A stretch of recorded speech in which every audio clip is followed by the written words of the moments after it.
The studio lights at Horizon International Broadcast in Johannesburg cast their brilliant glow across the polished floor as 13-year-old Lily Anderson adjusted her microphone and tried to steady the nervous flutter in her chest.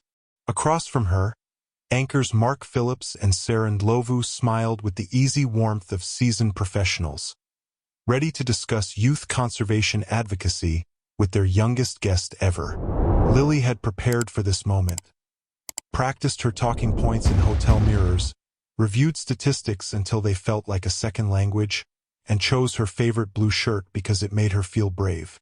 She knew how to sound confident, how to speak clearly, how to deliver passion without losing composure. But in the next 60 seconds, everything she thought she understood about loss, about memory, about promises whispered to a dying cub 5 years ago, would come rushing back in a moment that would be replayed millions of times across the world. If you believe animals remember, that they love, that bonds like this are real, hit that subscribe button right now and tell us in the comments where you're watching from. Because what you're about to witness will change how you see the connection between humans and wildlife forever. And don't forget to share the story with someone who needs to believe in extraordinary love today. The handler entered through the side entrance of the Johannesburg studio, leading a magnificent cheetah on a specialized harness. Lily continued speaking, her eyes focused on the camera as she'd been taught, discussing habitat protection and the role young people play in conservation. The cheetah walked calmly at first, accustomed to studio environments and the bright lights of television. Then he stopped. His ears rotated forward with sudden sharp attention, his golden amber eyes locked onto the teenage girl at the news desk, and he began to make a sound. A high-pitched, urgent chirping that cheetahs only make for those they consider family, those they have loved since they were too small to survive alone. Lily's words caught in her throat. Her entire body went rigid. She turned slowly, and when their eyes met across 20 feet of polished studio floor, her face transformed from composed young activist to the 8-year-old girl who once held a 4-week-old cub against her heart and promised him everything. She whispered a single word that the cameras barely caught, "Kasi," and then the world watched as a 13-year-old girl and a 5-year-old cheetah proved that some bonds refused to break. Before we witness what happened next in that Johannesburg studio, before we see the moment when 120 pounds of spotted grace crossed the distance between them in 3 powerful bounds, we need to go back. Back 5 years. Back to a dusty morning on a South African reserve when an 8-year-old girl on summer holiday discovered a dying mother cheetah and an orphaned cub who wouldn't survive the day without her. This is a story about connections that logic says should fade, about memory in creatures we barely understand, about a promise made by a child to a wild predator that survived 5 years, countless miles, and every reason the world gave them to forget. If you believe that animals feel, that they remember, that they form bonds deeper than instinct and stronger than time itself, then you're about to witness something that will shatter and rebuild everything you thought you knew about love. Because this is not just a story about a girl and a cheetah. This is a story about what happens when innocence meets reality, when compassion becomes purpose, and when a goodbye that should have been forever turns into a reunion that the entire world will never forget. Lily Anderson was 8 years old when her mother, Dr. Sarah Mitchell, a wildlife veterinarian who spent more time in reserves than at home, invited her daughter to join her on assignment at Nkosi Wildlife Reserve for 3 weeks of summer holiday. Lily Anderson had loved animals her entire life, but only from the safe distance of glossy encyclopedia pages and nature documentaries that paused when she pressed the remote. At 8 years old, her bedroom in Cape Town was a shrine to creatures she'd never touched. Lion posters on the walls, a stuffed cheetah on her bed, field guides stacked on her nightstand with dog-eared pages marking her favorite species. She could recite facts about African wildlife the way other children recited song lyrics, but she'd never heard a real lion's roar or felt the rumble of hooves against actual earth. Her mother, Dr. Sarah Mitchell, was gone more than she was home. a wildlife veterinarian who treated the sick and injured across South Africa's reserves. Sarah lived in a world Lily only glimpsed through hurried phone calls and photos sent from dusty field stations. Maybe next time, her mother would say when Lily begged to come along. When you're older. When it's safer. This summer, finally, the answer changed. 3 weeks at Nkosi Wildlife Reserve. Lily packed her journal, her camera, and enough excitement to last the entire drive north.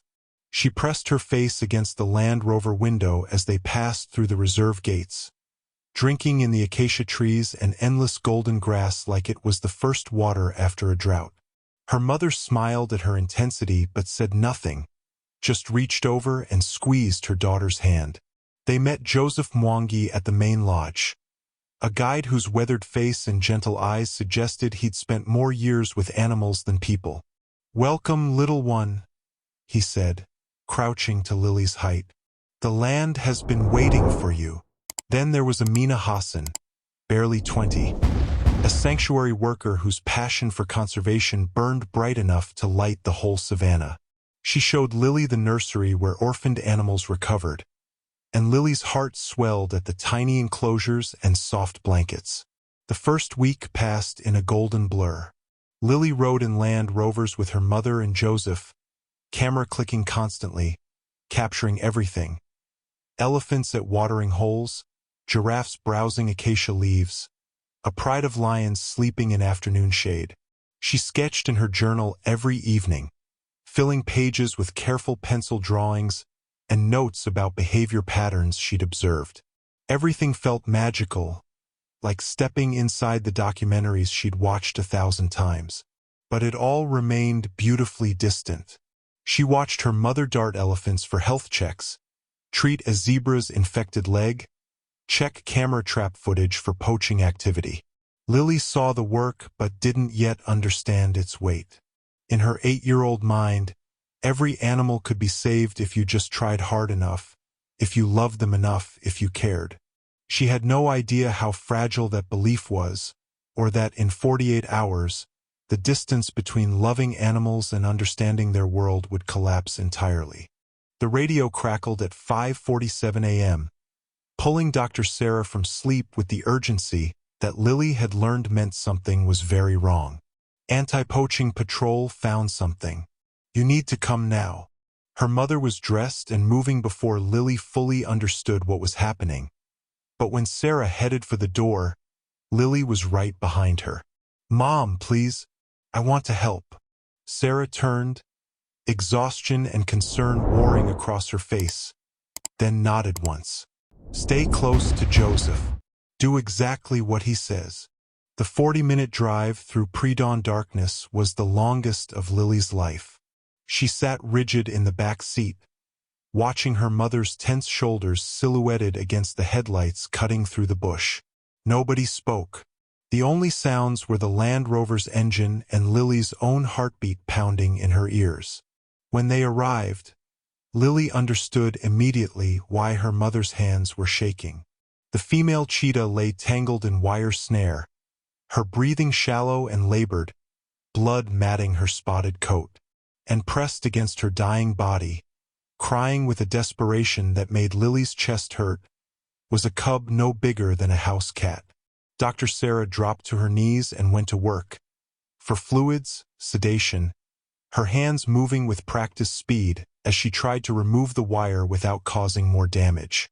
Joseph gently held Lily back, but she could hear everything. Her mother's urgent voice giving instructions to the patrol rangers. The mother cheetah's ragged breathing.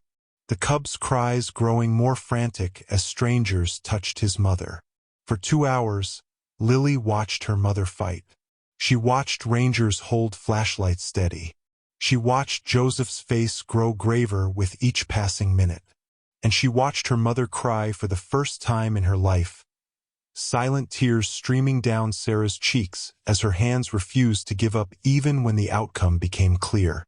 At 8:03 a.m., the mother cheetah's heart stopped beating.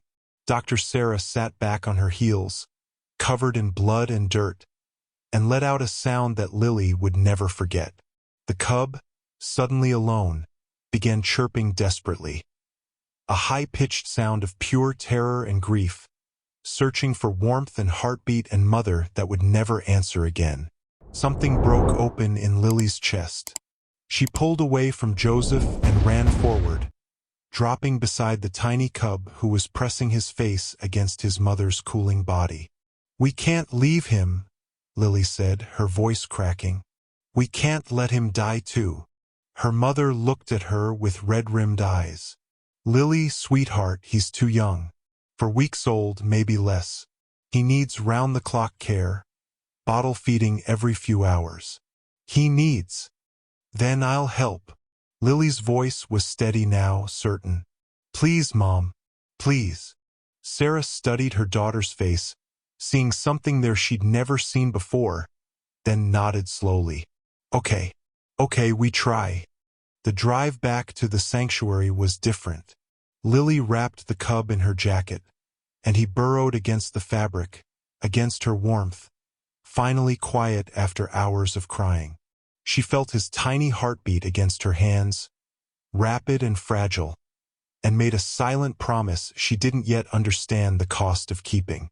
In her lap, the orphaned cub pressed his nose to her wrist and, for the first time since his mother died, stopped shaking. The sanctuary nursery was clinical but warm, white walls softened by colorful blankets, incubators humming quietly, the smell of antiseptic mixed with something gentler, like hope trying to take root in sterile soil. Amina laid the cub on the examination table while Dr. Sarah worked quickly, her veterinarian mask firmly back in place. Severely dehydrated, underweight by at least 20%. Traumatized. The assessment was grim. Sarah turned to her daughter, who stood pressed against the wall with her jacket still clutched in both hands. "Lily, this will be hard. He might not survive the night. And even if he does, we can't keep him. You understand that, right?" Lily nodded, though she didn't understand at all. She only knew that leaving felt impossible. The first bottle-feeding attempt was a disaster. The cub wailed and twisted away from the nipple, his tiny body rigid with refusal. Lily tried everything. Different angles, softer voices, patience that stretched until it nearly snapped. But he wouldn't drink. His cries grew weaker, more desperate, and Lily felt panic rising in her throat. "He doesn't want food," Amina said softly, kneeling beside them. "He wants his mother." When night fell, Lily refused to leave the nursery. Dr. Sarah argued, then pleaded, then finally relented with a sigh that said she understood something she wished she didn't. She brought a floor mat and a blanket, kissed her daughter's forehead, and whispered, "Wake me if anything changes." Lily lay down on the mat and carefully placed the cub on her chest, the way she'd seen in a documentary once about orphaned wildlife. The cub was so small, so impossibly fragile. He pressed his nose to her neck, and she felt him listening, to her heartbeat, to her breathing, to the rhythm of something alive and warm and present. She offered the bottle again. This time, after what felt like an eternity, he latched on and drank. Dr. Sarah found them hours later, just as dawn light crept through the nursery windows. Lily was asleep, one hand curved protectively around the cub, who was purring softly against her heart.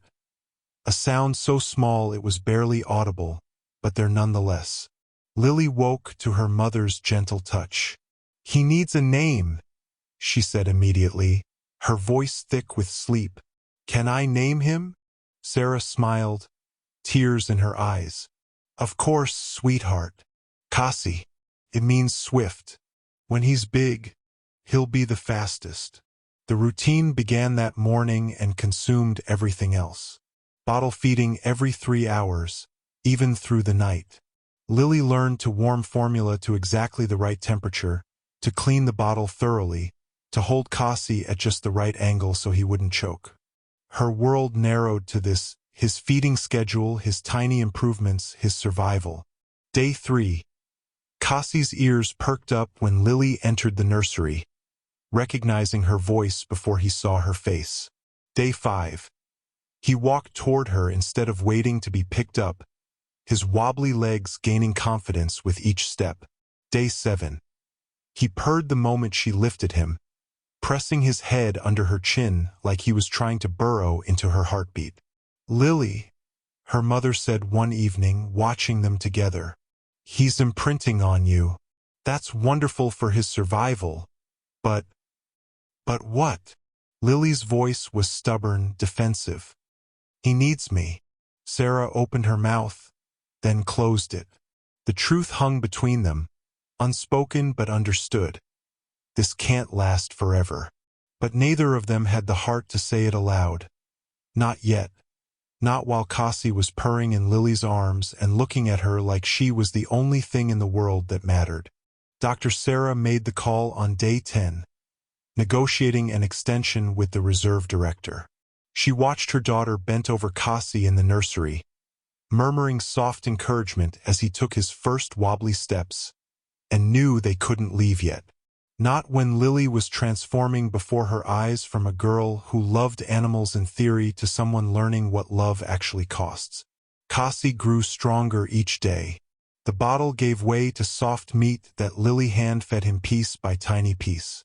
His wobbly walk became a confident trot, then something faster, a burst of speed that made Joseph laugh and say, "See? You named him well." The connection between them deepened in ways that defied Lily's limited vocabulary. Every morning, she woke to Cassie's chirping at the nursery door, that high-pitched sound that meant he'd been waiting for her. He followed her everywhere the enclosure allowed, his small body always orienting toward hers like a compass finding north.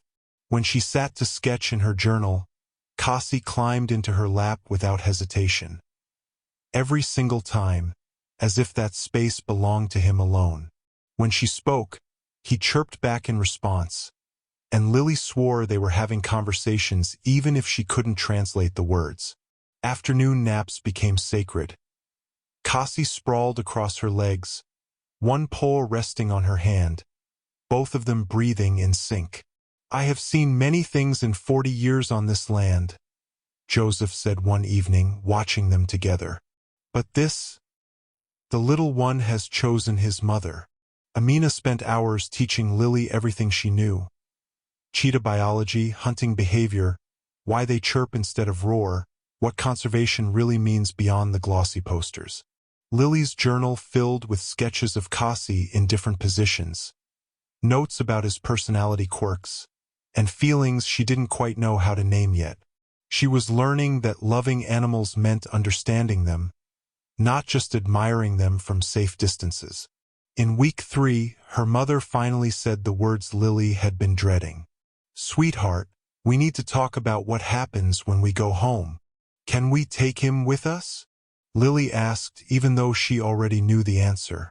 Sarah's explanation was gentle but firm. Wild animals couldn't live in Cape Town apartments.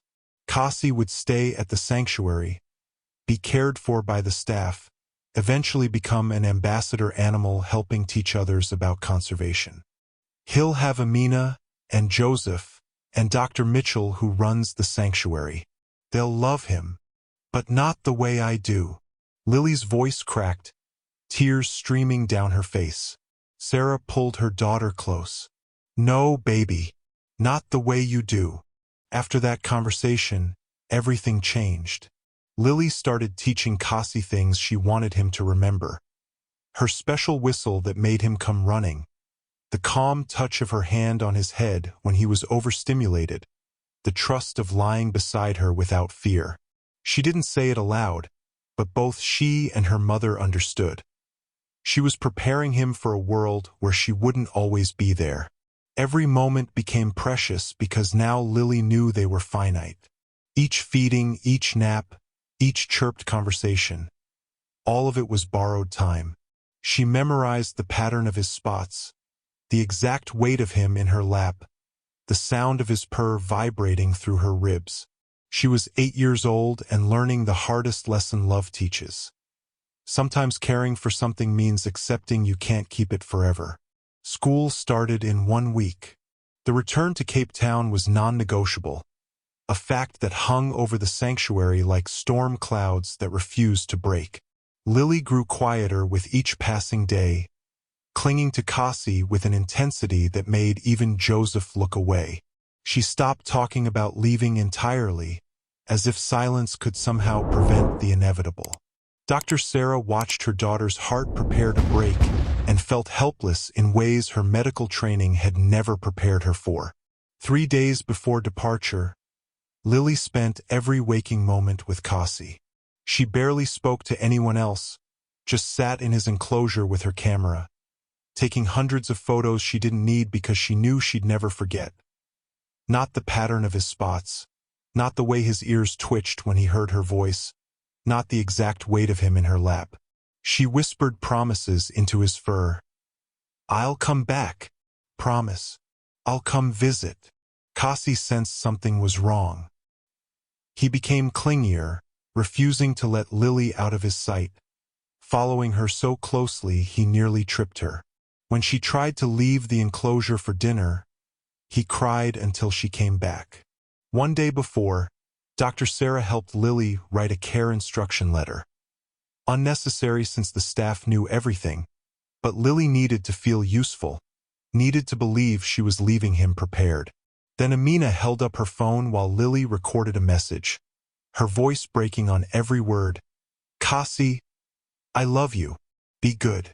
Be fast. Remember me." "I'll play it for him," Amina promised, her own eyes wet. "And I'll send updates. Photos every week." That evening, Lily asked to sleep in the nursery one final time. Sarah granted permission without hesitation and stayed too, sitting against the wall while her daughter and the cheetah curled together on the floor mat. She watched them sleep, Lily's hand resting on Cassie's side, his head tucked under her chin, and understood that some goodbyes leave scars that never fully heal. Departure morning came too soon. Pre-dawn light barely touched the horizon when Lily tried to slip out while Cassie slept. She made it to the nursery door before her resolve shattered. She couldn't do it, couldn't leave without saying goodbye. She knelt beside him and touched his head gently until he woke. "I have to go now," she whispered, tears already streaming. "I have to go to school. But I love you, Cassie. I'll always love you," Cassie chirped, confused by the grief in her voice. He pressed his head against her chest, right over her heart, and purred. That sound she'd heard every day for 3 weeks and would never hear again after this morning. Lily broke down completely, sobbing into his fur, trying to memorize everything one last time. Joseph finally had to lift her up and carry her to the Land Rover while Amina held Cassie back. The young cheetah fought against the restraint, crying desperately, that high-pitched chirping that meant family, that meant mother, that meant don't leave me. Through the Land Rover window, Lily saw him at the nursery fence, calling for her. The sound cut through the engine noise, through the early morning air, straight into her chest where it would echo for years. "Mom, please," Lily gasped. "I can't." "I know, baby." Sarah was crying too, her hand tight around her daughter's. "I know." The Land Rover pulled away, and Lily twisted in her seat to watch Cassie grow smaller and smaller until the distance and her tears made him disappear completely. She was learning the cruelest lesson love teaches.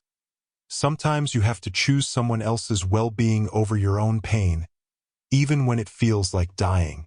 If Lily and Cassie's story is breaking your heart, you're not alone. Drop a comment telling us where you're watching from and whether you've ever had to say goodbye to an animal you loved. Hit that like button and share this with anyone who understands that some bonds refuse to break, no matter how much time passes. The first month back in Cape Town, Lily barely spoke. Her school friends asked about her summer with the enthusiasm of 8-year-olds comparing vacation stories, but they couldn't understand why she cried when someone mentioned the zoo, or why she spent lunch periods alone sketching cheetahs in her journal instead of playing. Amina's first email arrived with photos attached. Kasi looked confused, smaller somehow without Lily beside him. The message was gentle but honest. He was refusing food again, searching the nursery every time someone entered, his ears perking up at voices that weren't the right one. The guilt crushed Lily. "I abandoned him," she whispered to her mother. Dr. Sarah pulled her close. "You saved him, sweetheart. Now others are helping him heal." By month 3, Kasi started eating again. He was bonding with Amina, the updates said, learning to trust someone new. Lily felt relief and heartbreak in equal measure.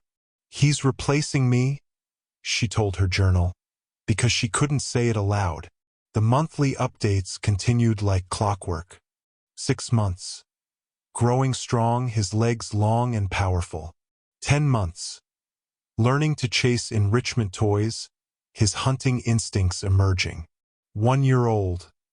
Magnificent, they said, with a calm temperament perfect for education programs. In year 2, Lily channeled everything into conservation.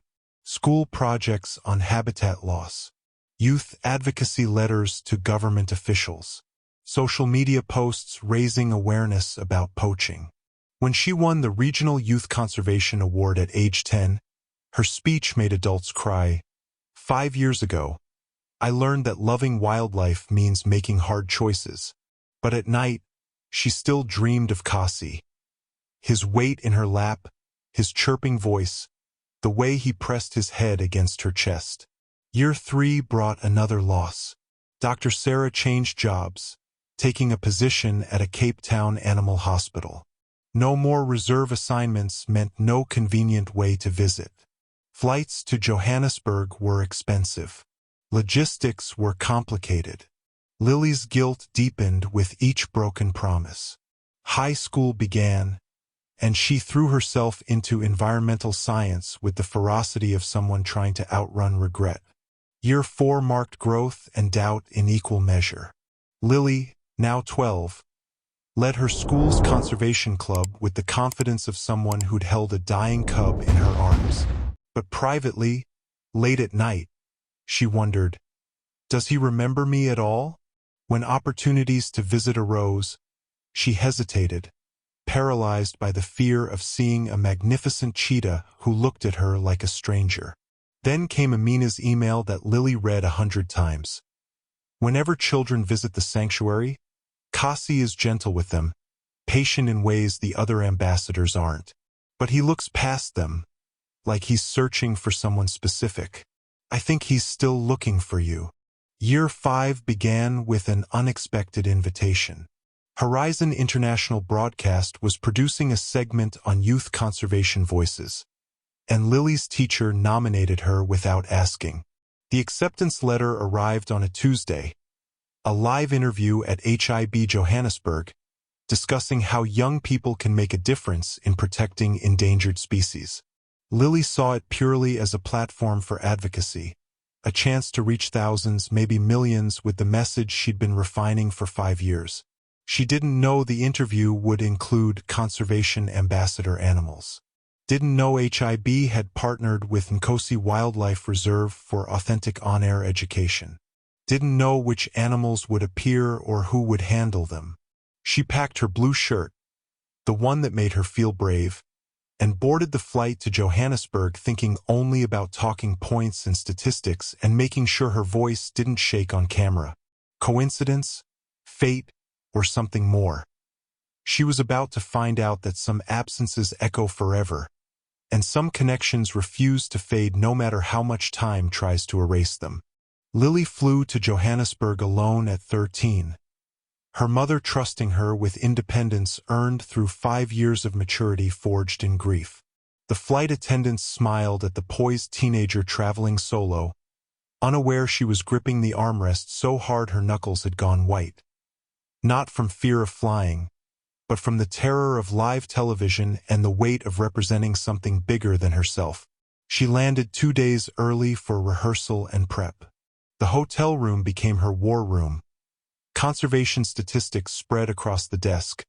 Talking points rehearsed in the mirror until they sounded natural. sleep that came in fitful bursts between anxiety and excitement. The day before the broadcast, HIB gave her a studio tour. The space was massive, all blue LED screens and polished floors and camera equipment that looked expensive enough to fund a small reserve. The producer, a kind woman named Michelle, walked her through the segment structure. "We'll have a conservation ambassador animal join you during the interview," she explained. "The surprise element keeps reactions genuine for viewers." Lily nodded, assuming they meant a bird or maybe a small mammal, and refocused on her talking points. This was about the mission, about reaching people who'd never considered their impact on wildlife.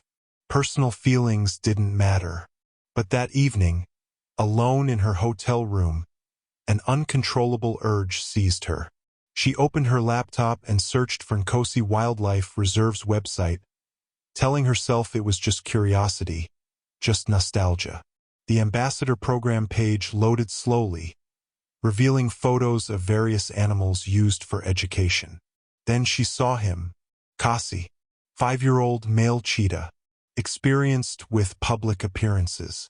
Gentle temperament. The photo showed a magnificent creature. Spotted coat gleaming, powerful build, calm amber eyes that seemed to look directly through the screen into her chest. Lily stared at the image for an hour, unmoving. The thought came unbidden. What if it's him? She dismissed it immediately. Impossible. Wrong sanctuary partnership. HIB probably worked with dozens of reserves. Wrong timing, what were the odds? And even if, by some miracle, it was Kasi, he wouldn't remember her anyway. 5 years was forever in animal time. She was a stranger now, just another human who'd passed through his life. But when she finally climbed into bed, her phone sat on the nightstand displaying his photo, and she fell asleep with his amber eyes watching over her like they used to. Morning came brutally early. Hair and makeup at 6 a.m. transformed her into someone television-ready. Rehearsal at 7 introduced her to anchors Mark Phillips and Sarah Ndlovu, seasoned professionals whose warmth immediately put her at ease.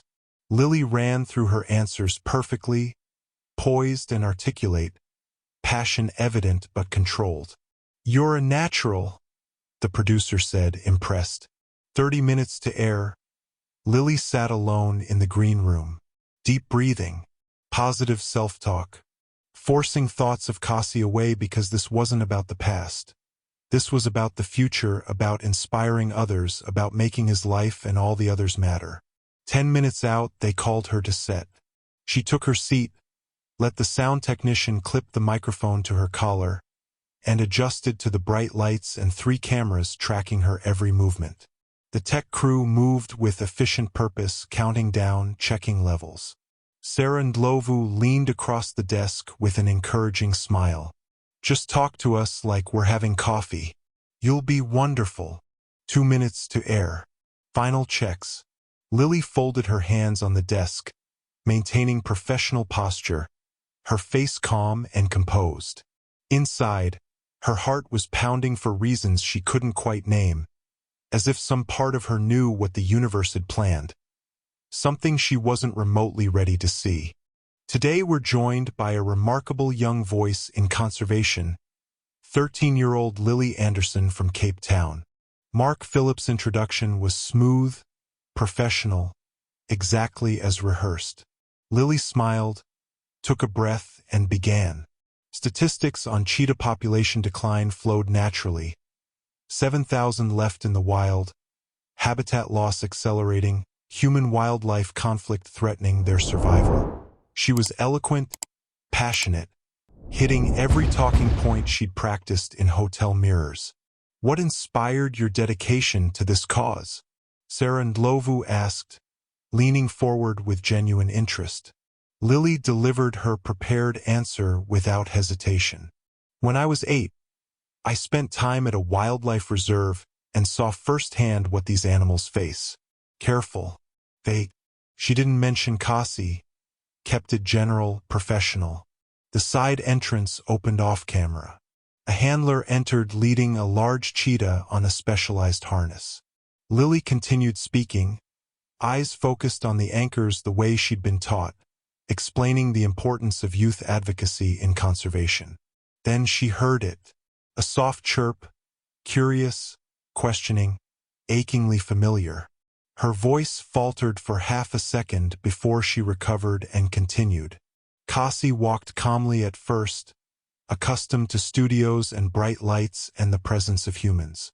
Then he stopped dead, 20 feet from the desk. His ears shot forward with laser focus. His eyes locked onto the teenage girl speaking about habitat protection. Another chirp, louder now, more urgent. Recognition building like electricity in the air.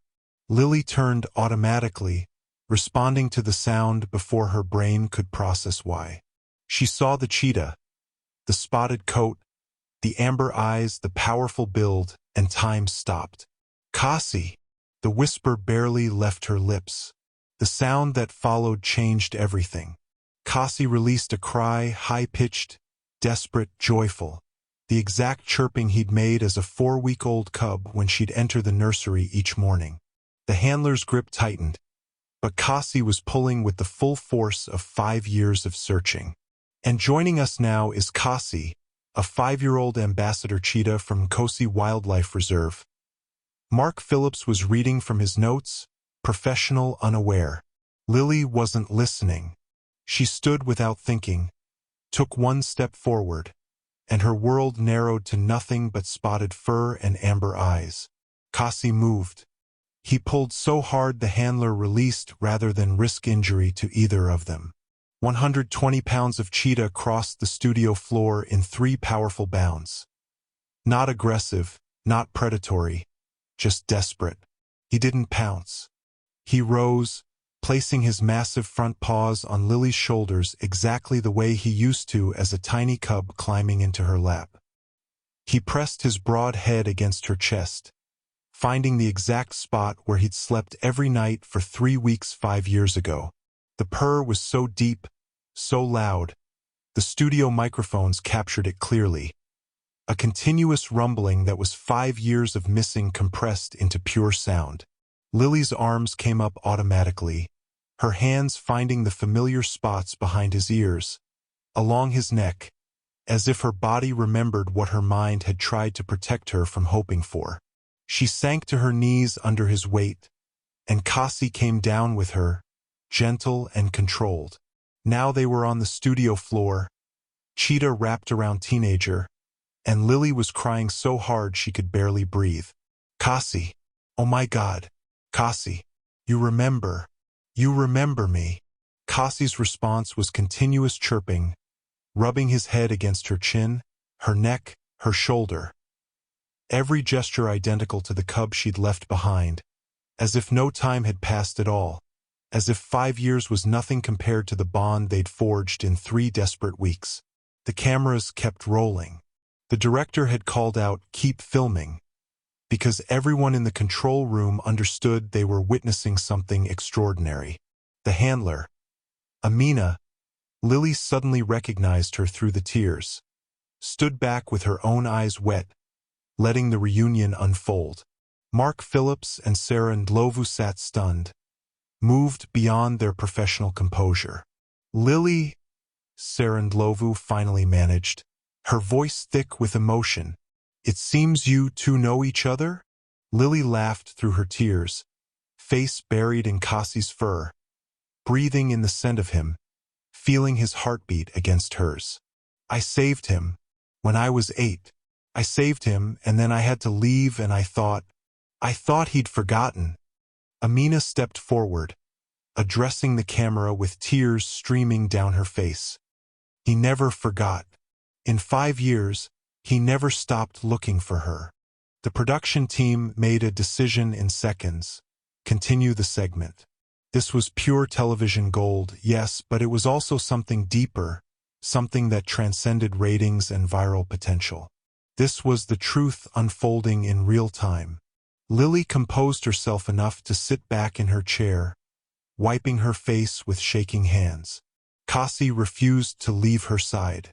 He settled at her feet, his massive head resting on her lap, purring so loudly the boom microphones picked up every vibration. One of Lily's hands never stopped stroking his head, fingers tracing the familiar patterns of his spots. "Can you tell us the story?" Sarah Ndlovu asked gently, and suddenly this wasn't an interview about youth conservation anymore. It was something far more profound. Lily's voice was steadier now, anchored by the weight of Kasi against her legs. She told them everything. The dying mother cheetah caught in a poacher's snare. The 4-week-old cub who wouldn't eat, wouldn't stop crying, wouldn't survive without her. 3 weeks of round-the-clock care, bottle feedings every 3 hours, sleeping with him on her chest, teaching him to trust the world again.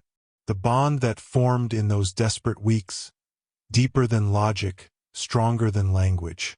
The impossible goodbye that still haunted her 5 years later. The wondering, the guilt, the dreams that never faded. "And you had no idea he'd be here today?" Mark Phillips asked, his professional composure cracking. "None." Lily laughed through fresh tears. "I thought I'd never see him again." Amina joined them on set, explaining the ambassador program with practiced ease, how certain animals with calm temperaments help educate the public, building bridges between humans and wildlife. "But Kasi has always been different with children," she added, her voice soft. "Gentler, more patient, like he's been searching for someone specific all this time." Sarah Ndlovu leaned forward. "What does this reunion mean for your conservation work?" Lily looked down at Kasi, her fingers still moving through his fur, and when she looked back up, she was crying again but smiling through it. "It means everything I've been trying to say is true. These aren't just animals we're fighting to save. They're individuals. They remember, they love, they grieve. And if we don't protect them, we lose more than a species, we lose souls like Kasi's. We lose connections that prove we're all more alike than different." "And what happens now?" Mark Phillips asked the question everyone watching was wondering. Lily's smile faltered. "I don't know. I live in Cape Town. I have school. I can't take him with me." "But you can visit," Amina said quickly. "Anytime, as often as you want. The sanctuary is always open to you." Lily looked directly at Kasi, speaking to him as much as to the cameras. "Every school holiday. I'll come every single holiday. I promise." She paused, then added with fierce determination, "I won't leave you again. Not really. I'll come back." Kasi chirped, soft, almost questioning. Understanding or coincidence? No one could say for certain, but it felt like agreement, like a promise returned. Mark Phillips addressed the camera with visible emotion. "We've just witnessed something extraordinary. Proof that the bonds between humans and animals transcend time, distance, and even species. Thank you, Lily Anderson," Sarah Ndlovu added, "for sharing your story and your heart with us." "Thank you," Lily whispered, "for bringing him back to me." The cameras cut. The anchors stood and applauded. The crew was wiping their eyes. Within hours, the clip went viral. "Teen reunites with cheetah she saved 5 years ago," trended globally, accumulating millions of views. Comments flooded with tears and disbelief and wonder at what they'd witnessed. But Lily didn't know any of that yet. She stayed in the studio for 2 more hours, sitting on the floor with Kasi, unable to leave until the sanctuary's transport schedule and his routine demanded it. "Next holiday," Amina promised, squeezing Lily's shoulder. "You come stay with us. Help with the program. He needs you." The final goodbye, for now, came with Lily's forehead pressed to Kasi's, whispering words only he could hear. Kasi chirped back softly, not desperate this time, not grieving. More like, "Until next time," because some stories don't end with goodbye. Some stories transform into new beginnings, into promises kept, into love that refuses to fade no matter how much distance tries to separate it. 3 months later, when December holidays arrived, Lily returned to Nkosi Reserve. But this time she didn't come as a visitor or a guest. She came as a volunteer, wearing the sanctuary's staff shirt, her name written on the schedule beside Amina's. She worked the feeding programs in the mornings, preparing enrichment activities in the afternoons, helping lead education tours for visitors who wanted to understand what conservation really meant. Every morning began the same way, greeting Kasi at his enclosure, watching his ears perk up the moment he heard her voice. Every afternoon, she sat beside him while doing homework, his warm weight pressed against her leg.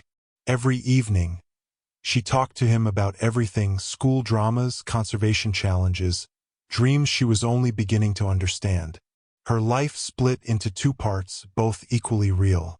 Cape Town meant school and friends and the normal rhythms of being a teenager. Nkosi meant purpose, calling home in a way that had nothing to do with buildings or addresses. She returned every holiday without fail. April, July, December, each visit stretching longer as her commitment deepened. Between visits, she video-called Amina weekly. Kasi would hear her voice through the screen and chirp in response, pressing his nose against the phone like he was trying to reach through the distance. Her conservation platform grew exponentially after the viral reunion. She used the footage strategically, channeling millions of views into awareness and donations, turning a personal moment into fuel for a movement. 2 years later, at 15, Lily stood on stage at a youth environmental conference facing an audience of hundreds. The reunion clip played on the screen behind her, that moment when Kasi crossed the studio floor, when 5 years of separation dissolved in seconds. "This is why we fight," she told them, her voice steady and sure. "Not for statistics or species counts, though those matter. We fight for individuals, for Kasi, for every animal with a name, a story, a soul worth protecting." The standing ovation lasted 3 minutes. Afterwards, Dr. Sarah found her daughter in the hallway, pulled her into a fierce hug, and whispered, "I'm so proud of you. You've taken your heartbreak and turned it into purpose." Lily smiled against her mother's shoulder. "He saved me as much as I saved him." The final scene happens at dawn. Lily, now 15, enters Kasi's enclosure with special permission, trained handlers watching from a respectful distance. She sits on the familiar rock, journal balanced on her lap, and Kasi approaches without hesitation. He places his head on her knee, their ritual, unchanged since he was small enough to fit in her arms, and she strokes the spot behind his ears while reading him her latest conservation blog post. His purr rumbles deep and content, the sound of home. Some people say animals don't remember. Some people say the bonds we form with wildlife are one-sided projections of human emotion onto creatures incapable of reciprocating. Some people say love requires language, complex thought, the kind of consciousness only humans possess. But on a July morning in South Africa, a 13-year-old girl and a 5-year-old cheetah proved that love transcends every boundary we think exists. Their story doesn't end with a neat conclusion because the best stories never really end. They just keep unfolding, one school holiday at a time, one chirp of recognition, one moment of remembered connection that defies what science says should be possible. This is a story about loss and reunion, about growing up without growing apart, about how sometimes the most important promises are the ones that take years to fully keep. This is the story of Lily and Kasi, the girl who saved a life, and the cheetah who saved hers right back, teaching her that love doesn't end when we say goodbye. It adapts. It endures. It shows us who we're meant to become. The sunrise silhouettes them both, girl and cheetah, neither needing to be anywhere else, both exactly where they belong. You've just witnessed something millions around the world have cried over. If this story moved you, subscribe to never miss moments like this. smash that like button and share it everywhere, because stories like Lily and Cassie's remind us why conservation matters. Drop a comment with where you're watching from and which moment touched you most. Thank you for being part of this journey.